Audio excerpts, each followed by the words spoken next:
זאת רגל סוכרתית, וזאת רגל עם גרב הלחץ של פומיספורט. מחקרים מצאו שאחת מהסיבות המרכזיות לבעיה היא שהעצבים ההיקפיים שלכם לא מקבלים את מה שהם צריכים, שזה חמצן וגלוקוגן. ואז כמו פרח שנובל שלא מקבל שמש ומים, הם נובלים, מפסיקים לעבוד כך שהרגליים מתנפחות, כאובות ונותנות את התחושה הנוראית. אבל ניתן לפתור את המצב הזה, וככה אני עשיתי את זה. הזמנתי את גרב הלחץ הזאת שפותחה על ידי מומחים, וזה בדיוק מה שקרה לי. גרבתי אותה מתחת לנעל במשך כמה שבועות.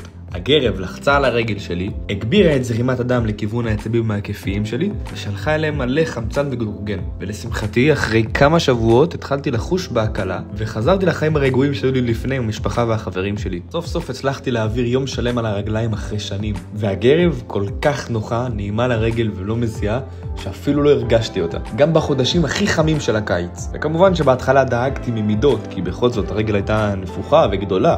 אבל אני יכול להגיד לכם שכמו שרשום באתר, יש באמת מידה אחת שמתאימה לכולם, והיא נמתחת ונוחה ממש על הרגל. ולכל המודאגים מכביסות היא קלה ממש לכיבוס, ואני הזמנתי לי 3 זוגות בחבילות קנייה שיש להם באתר, ככה שתמיד יש עליי גרביים ואני לא נתקע. החיסרון היחידי במוצר הזה הוא המלאי שלו, שלצערי לא תמיד זמין בגלל הביקוש הגבוה. רציתי להזמין לאמא שלי, ולא היה אפשר לקנות מהאתר כי המלאי חוסל. ככה שאם ברגע זה המוצר זמין לרכישה באתר והכל בסדר, כדאי לכם להיכנס ולהזמין לפני שתתבאסו. להזמנה מהאתר הרשמי לחצו כאן.